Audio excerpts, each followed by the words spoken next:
Bulan ini kita kembali memperingati sebuah momen yang sangat bersejarah bagi kita, bangsa Indonesia, yaitu peringatan kemerdekaan Indonesia.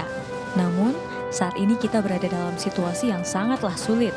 Sejak setahun yang lalu, kita semua dihadapkan dengan situasi pandemi COVID-19 yang secara global telah menghantam semua sendi-sendi kehidupan. Pandemi COVID-19 ini telah membawa perubahan terhadap dunia dengan berbagai tantangan yang tidak pernah terbayangkan sebelumnya. Di Indonesia, COVID-19 telah menjangkiti jutaan orang sejak kasus pertama diumumkan pada bulan Maret 2020 dan sudah ribuan orang yang meninggal dunia. Pemerintah telah melakukan berbagai upaya untuk menghambat laju penyebaran COVID-19. Namun, upaya tersebut juga berdampak sangat serius terhadap kegiatan perekonomian. Pandemi COVID-19 ini hampir melumpuhkan semua sendi-sendi kehidupan, pergerakan ekonomi terhenti, kesehatan masyarakat menurun, layanan rumah sakit dan pusat-pusat kesehatan semakin terbatas dan overload. Kegiatan-kegiatan sekolah dan pendidikan tatap muka menjadi terhenti. Sektor-sektor ekonomi serta usaha-usaha mikro kecil dan menengah berhenti bergerak. Jumlah pengangguran meningkat dan banyak pekerja yang dirumahkan atau bahkan diberhentikan. Kini kita akan berbincang lebih jauh bersama para pejuang pandemi selengkapnya malam ini di Indonesia Bicara. Indonesia merdeka, merdeka, merdeka.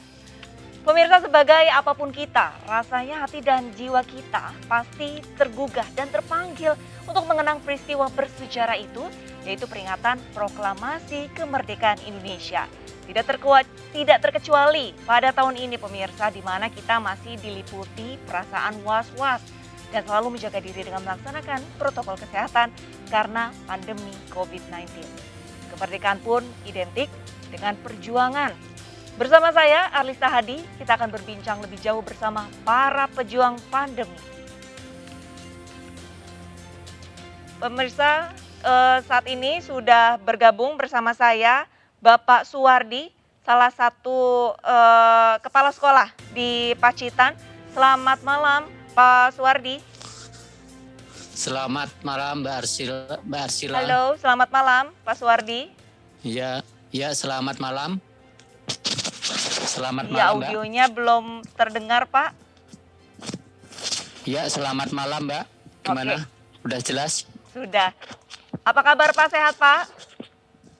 Alhamdulillah sehat. Ya. Pak Suwardi, sebagai salah satu tokoh pahlawan tanpa tanda jasa nih, seorang guru dan sekaligus kepala sekolah. Boleh diceritakan nggak sih Pak suka duka mengajar di tengah pandemi saat ini nih apa saja Pak?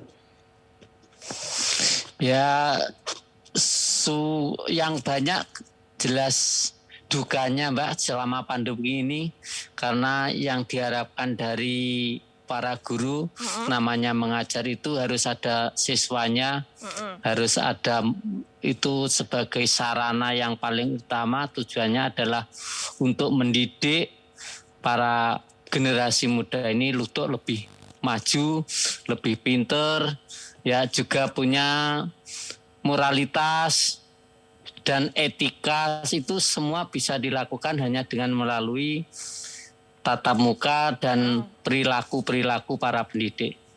Ini yang baku, Mbak. Gimana? Tapi walaupun adanya pembelajaran, tidak adanya pembelajaran tatap muka, ini kan sejumlah guru juga mendatangi murid-murid di rumahnya. Nah, ini tantangannya seperti apa, Pak? Bisa diceritakan?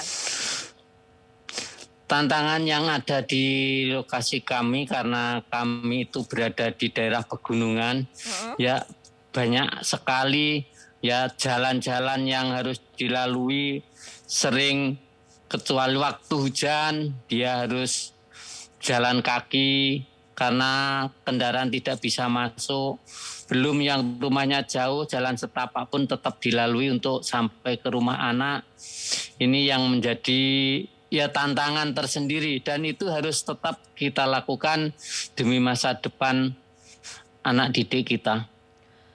Pak Suwardi, kalau misalkan untuk mengajar satu persatu anak murid, ini membutuhkan waktu berapa lama Pak? Karena kan satu kelas bisa dikatakan hampir 40 anak seperti itu ya Pak ya. Itu berapa lama waktu untuk mengajar Pak kalau dari rumah ke rumah Pak? Kalau yang sekarang itu sistemnya daring dan luring, Mbak. Artinya yang sudah punya WA atau Android itu dilakukan melalui WA Group. Hanya tinggal 1-2 siswa yang belum punya atau belum melalui daring itu dilakukan luring. Jadi yang didatangi ke siswa-siswa tidak sebanyak seperti awal pandemi. Okay. Sekarang dengan berjalannya waktu sekian tahun itu orang tua sudah yang memperhatikan anaknya, berusaha untuk membelikan HP yang bisa untuk connect internet untuk pembelajaran. Jadi sekarang tinggal 1-2 siswa yang memang kondisinya belum bisa membelikan Android, Mbak. Oke. Gitu. Pak Wardi, lantas jadi untuk waktu, ya, untuk waktu pembelajaran ya lebih efektif dengan cara yang pakai daring. Oke. Karena kita tidak memerlukan perjalanan waktu dan bisa dilakukan satu kelompok bisa 5 orang atau langsung sekaligus WA Group itu 20 anak atau 15 anak bisa terbang. Hanya tinggal 1-2 siswa saja yang saat ini belum bisa mengikuti daring. Gitu. Tapi untuk pembelajaran anak yang tidak memiliki ponsel, Pak Wardi, untuk durasi waktu pembelajarannya biasanya minimum berapa jam atau justru hanya setengah jam? Ya paling lama 30 menit sampai, tapi dari rumah ke satu ke rumah yang lain bisa memakan waktu kurang lebih ya 1 jam karena harus mendatangi tuh anak yang pertama dan nanti yang luring lagi anak kedua itu ya kira-kira sekitar memakan waktu 2 jam gitu. Tapi yang berhadapan langsung dengan anak ya sekitar 30 sampai 1 jam itu sudah maksimal. 30-45 itu sudah waktu maksimal yang cukup bagus ya, maksimal. Karena yang banyak itu di perjalanannya. Yang justru lebih lama ini perjalanan dari rumah satu anak ke rumah anak yang lain. Lantas kalau untuk yang daring atau luring, Pak Wardi, metode pembelajaran apa yang diberikan kepada anak-anak agar anak-anak tetap fokus dan tidak merasa bosan pada saat pembelajaran? Untuk yang daring itu melalui WA Group, jadi materi-materinya itu ada yang berupa video pembelajaran, ada yang berupa deskripsi atau bacaan itu lewat WA Group. Itu yang daring. Tapi kalau yang luring itu harus menyampaikan secara tatap muka, satu persatu, secara singkat, kemudian diberikan tugas. Gitu. Lantas untuk ujiannya, Pak Suwardi, pada saat ujian mereka apakah tetap seperti harus mengumpulkan tugas atau nanti ada semacam penilaian-penilaian tersendiri dari gurunya, Pak? Waktu ujian kemarin yang dilakukan juga sama daring dan luring. Ada 2 anak yang melakukan luring dan ada di sekolah kami itu muridnya yang kelas 6 itu 16, jadi yang 14 anak lewat daring.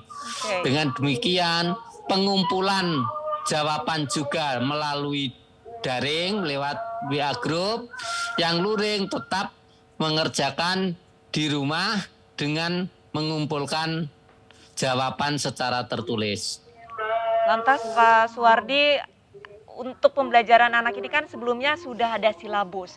Sedangkan di tengah pandemi otomatis jam pembelajaran juga semakin singkat. Nah ini bagaimana tips dan trik dari para guru agar para siswanya ini tidak ketinggalan silabus yang seharusnya mereka terima? Tips dan triknya ini apa yang dilakukan oleh para guru? Iya. Yang diambil materi yang diberikan kepada siswa adalah materi-materi yang bersifat esensial, yaitu bersifat materi-materi yang pokok-pokoknya saja. Jadi dipersingkat dan diperjelas pada materi pokok. Begitu, Mbak. Oke, terakhir Pak, menjelang HUT Republik Indonesia yang ke-76, apa yang menjadi harapan seorang pahlawan tanpa tanda jasa nih Pak, untuk kedepannya nanti? Ya, kami mengharapkan pendidikan Indonesia itu semakin lebih maju lagi. Dan yang paling baku bisa melaksanakan kegiatan pembelajaran dengan normal kembali seperti sebelum ada pandemik. Karena ini sangat penting, karena pendidikan bukan hanya memberikan ilmu saja, tapi juga memberikan istilahnya sebagai contoh atau tauladan bagi guru, sebagai tauladan bagi siswa-siswinya. Ini yang paling utama dalam Ya. pembelajaran atau pendidikan kita.